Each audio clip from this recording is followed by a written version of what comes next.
Renovasinya lebih diutamakan untuk mempercantik dari jembatan tersebut. Di mana biaya dari untuk mempercantik jembatan tersebut itu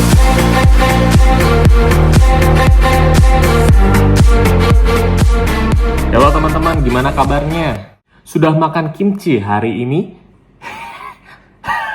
Kemarin kita udah bahas tentang kasus pelecehan di India. Nah, kali ini gua mau bahas tentang India lagi nih, yaitu tentang jembatan rubuh di India kemarin. Tepatnya di kota Morbi, negara bagian Gujarat, negara India. Karena penasaran, gue jadi mau bahas juga ini kasusnya. Tanpa berlama-lama, kita langsung aja bahas tentang runtuhnya jembatan gantung kota Morbi di India di Better is Matter.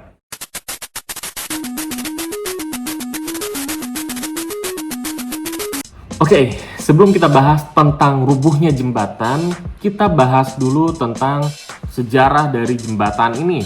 Jadi jembatan ini memang kalau di India ini sering banget dipakai untuk pariwisata ya.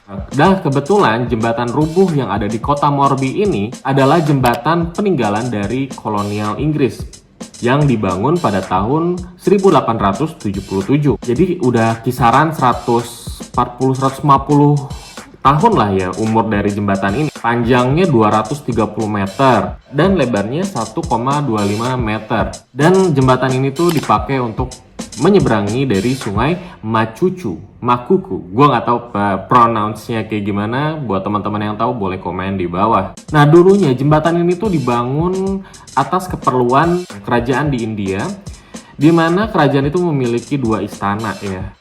Tapi untuk sekarang jadi dialihfungsikan untuk menghubungin 2 daerah, yaitu Mahaprahuji dan Samakanta. Usut punya usut, pertama kali banget jembatan ini tuh dipakai hanya boleh untuk 15 orang aja sebenarnya tuh pada zaman dulu. Cuman masalahnya adalah misalkan lebih dari 15 orang, jembatan ini tuh mulai bergoyang. Dan menurut website independent.co.uk, jembatan ini tuh sekarang udah jadi milik Kota Madhya, Kota Morbi. Lalu untuk renovasi, maintenance, pemerintah bekerja sama dengan perusahaan yang bernama perusahaan Oreva, yaitu perusahaan jam tangan, di mana kontrak itu tuh diberikan pada tanggal 7 Maret 2022 dalam jangka panjang 15 tahun.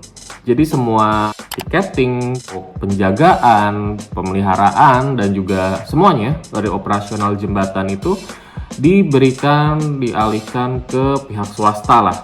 Dan singkat cerita, renovasi ini dari tanggal 7 Maret 2022 akhirnya beres, tepatnya pada tanggal 26 Oktober akhirnya diresmikan untuk dibuka untuk umum. Kebetulan juga kenapa dibuka pada tanggal segitu, karena berbarengan dengan adanya peringatan Diwali, yaitu Festival Agama Hindu. Diwali itu Diwali atau nama lainnya Deepavali, itu artinya adalah festival cahaya.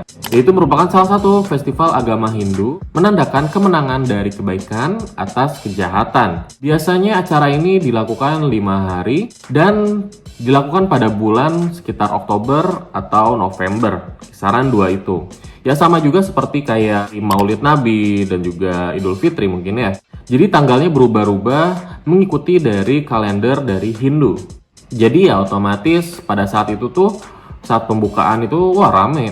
Karena sekolah libur, tempat kerja libur juga. Banyak jadi anak-anak, keluarga, remaja juga terutama ya, yang datang ke sana sebagai turis lah. Jadi jauh-jauh datang untuk lihat pemandangan dan ya mencari rekreasi lah. Dan pada saat tanggal 26 Oktober 2002 itu, pembukaan itu, jadi direktur pelaksana Oreva ini dia bilang kepada reporter bahwa jembatan ini tidak perlu direnovasi selama 8-10 tahun ke depan. Nah, jadi detik-detik sebelum kejadian, jadi kejadian ini terjadi pada tanggal 30 Oktober 2022, 5 hari setelah pembukaan. Pada hari Minggu malam ya, jadi orang masih vibe liburan lah ya, hari Minggu malam. Jadi ramai juga tuh di situ. Beberapa jam sebelum kecelakaan, dipastikan ada beberapa ratus orang yang sedang lalu lalang. Ini ada yang mengatakan 200, ada juga yang mengatakan 500 ya. Tapi gue lebih percaya mungkin 200 lah ya. Menurut saksi korban juga, dia melihat ada 2 penjaga katanya tuh yang sedang berjaga di jembatan pada saat itu. Tapi dia lihat dari penjaga tersebut itu kesulitan untuk mengatur dari orang-orang yang ada di jembatan tersebut. Jadi penjaga ini udah bilang untuk gak berkumpul, gak berkerumunan di jembatan, untuk maju terus biar nggak overload. Penjaga juga udah bilang tuh, minta tolong untuk jangan digoyang-goyangin jembatannya, jadi goyang-goyangin gitu. Tapi kata saksi mata ini tuh orang-orang nggak semuanya dengerin gitu. Kalau dilihat, kita lihat dari gambarnya, 1,25 meter kurang cukup lah untuk berlalu lalang 2 arah ya. Jadi agak sedikit sempit lah. Jadi kalau satu aja udah diem, dia bakal ke belakang bakal macet juga gitu kan. Akhirnya kejadian lah, tepatnya pada jam 6.40 akhirnya jembatan rubuh. Diperkirakan orang pada saat itu ada 200 orang yang pastinya ya.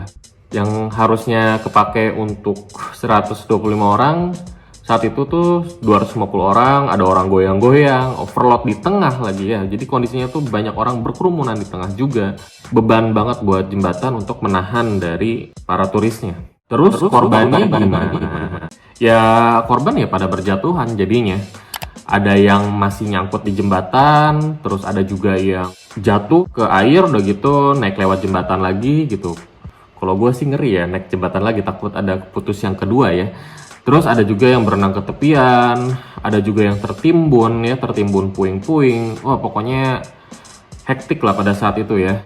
Dan semua itu langsung dibawa ke rumah sakit, ke RSUD-nya lah ya kalau di sana. Rumah sakit Morbi, dan jarak antara rumah sakit dan juga kejadian itu 1,5 kilometer. Ini ada beratus orang, mungkin dokter yang jaga mungkin cuman berapa ya. Akhirnya di situ diturunin semua lah 100 tenaga medis untuk di rumah sakit kota Morbi itu. Dan sayangnya juga korbannya ini beberapa ada yang ikut hanyut juga ya di sungai. Dan saat pencarian korban pun semua dikerahkin yang pasti ya. Karena kejadiannya malam hari, kebayang jadi susah juga para tim untuk mencari dari korban-korban jiwa ini. Jadi ya tim yang ngebantu itu ada tentara angkatan darat, laut ya, dan udara itu bantu semua ya. Tentunya ada penyelam handal, ada drone juga dikerahkan. Ada polisi juga yang tentunya membantu, dan juga tim tangkap bencana, dan juga mungkin pemadam kebakarannya lah ya, seperti itu. Mungkin tim SAR-nya di sana ya. Yang paling sulit itu adalah korban yang hanyut dan juga korban yang tertindih dari serpihan jembatan tersebut.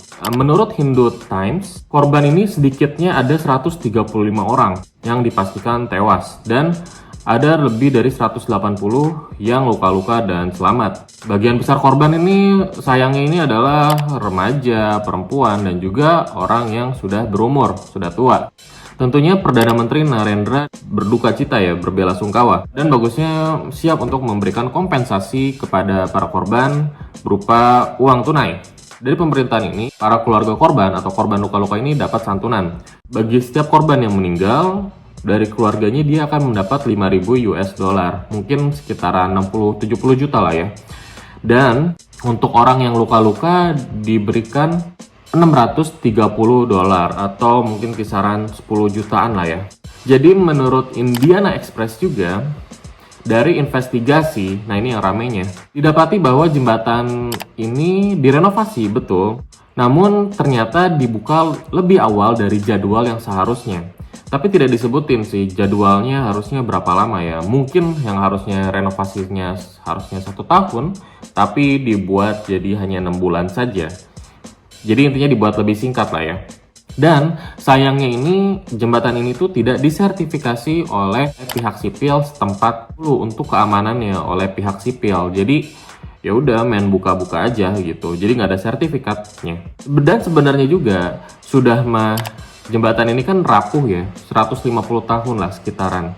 Jembatan ini tuh ternyata mengalami kerusakan pada tahun 2001 dikarenakan adanya gempa bumi. Jadi ya bisa dibilang jadi rapuh lah ya ini jembatan, dan memang perlu diperbaiki. Pada saat itu tuh makanya pihak pemerintahan kota Morbi itu memberikan kontrak untuk kepada pihak swasta yaitu Oreva untuk ya udah kalian maintenance dan lain-lain. Bahkan dari pihak swasta ini tuh nggak ngasih kabar kepada pemerintahan bahwa ini jembatan mau dibuka lagi untuk pariwisata. Jadi ya pemerintahan juga nggak bisa nge-audit dari jembatan tersebut ya. Jadi Oreva ini basicnya kan jam. Cuman ya gue ya bisa aja sih merambah ke ranah lain, ke bidang konstruksi misalkan ya seperti jembatan ini. Cuman ya kalau nggak ada basic ya susah juga ya jadinya. Dia juga tekan kontrak sama pemerintahan. Dana ini pun dari Orevanya ini disubkontrakkan lagi. Jadi dia mengontrak dari perusahaan dari renovasi ya. Jadi perusahaan konstruksi lah bisa dibilang. Bernama Dev Prakas Resolution. Yang nggak punya pengetahuan juga di bidang teknik untuk pembangunan dan juga untuk kemampuan dari maintenance dari jembatan tersebut. Terus fungsinya Oreva kalau menurut kalian gimana? Yang salah itu Oreva, pemerintahannya, atau siapa? Atau dari pihak subkontraktornya itu? Silahkan komen. Dan grup Oreva juga akhirnya dia buka suara mengenai renovasi jembatan tersebut. Oreva ini mengakui kalau untuk renovasi ini sebenarnya dia bukan untuk renovasi basic-basicnya ya, kayak tali gantungnya, kayak besi-besinya yang perlu diganti gitu ya. Enggak, dia enggak melakukan renovasi seperti itu. Jadi renovasinya lebih diutamakan untuk mempercantik dari jembatan tersebut. Dimana biaya dari untuk mempercantik jembatan tersebut tuh habis sebanyak 230 juta rupiah lah ya kalau dirupiahkan. Sedangkan dana yang dikucurkan untuk renovasi dari jembatan tersebut oleh pemerintah adalah sebesar 4 miliar. Dimana 230 juta 4 miliar itu hanya 6% dari 4 miliar. Jadi kemana duitnya? Saya pun tidak tahu. Dan menurut dari tim forensik kepolisian, ditemukan jembatan itu ternyata hanya dicat ulang. Setelah melihat dari besi-besinya dan juga tali-talinya, ngasih pelumas dan renov-renov ringan untuk memperkuat struktur. Padahal seharusnya mereka ini mengganti besi yang udah berkarat ini menjadi besi yang lebih bagus dan komponen-komponen lainnya yang sudah harus diganti. Terus sekarang gimana? Karena keputusan itu, jadi 9 orang ini ditangkap dan diselidiki terlebih dahulu. Dan semuanya berkaitan dengan Oreva. Yang pertama ada 2 manajer dan 2 petugas tiket dari Oreva. Ada 2 kontraktor dan 3 orang tim keamanan yang berjaga pada saat itu. Jadi ceritanya menurut gue ya cukup menarik ya. Kan bisa jadi pembelajaran untuk berhati-hati. Gue turut berduka cita untuk korban jiwa ya tentunya. Jadi buat teman-teman mungkin yang mau main ke jembatan gantung tentunya boleh-boleh aja. Tapi yang pasti kalau dirasa jembatan tersebut sudah mulai penuh dan rame gitu ya, informasi batas maksimal yang misalkan tidak terpampang seperti itu, cari aman aja dulu. Jadi jangan naik jembatan dulu ya. Kalau udah sepi, nah baru kita naik. Nah itu baru aman. Mudah-mudahan apa yang gue sampaikan bisa bermanfaat buat kalian semua dan bisa menjadi pembelajaran buat kita semua, terutama buat gue sendiri. Kali-kali aja gue ada salah, ada yang mau dikoreksi, ada yang mau ditambahin, boleh banget untuk komen di bawah. Dan buat teman-teman yang mau request konten lainnya, bisa komen juga di bawah. Jangan lupa like, subscribe, dan juga terus dukung channel gue supaya gue rajin uploadnya. See you, ciao, ciao, ciao.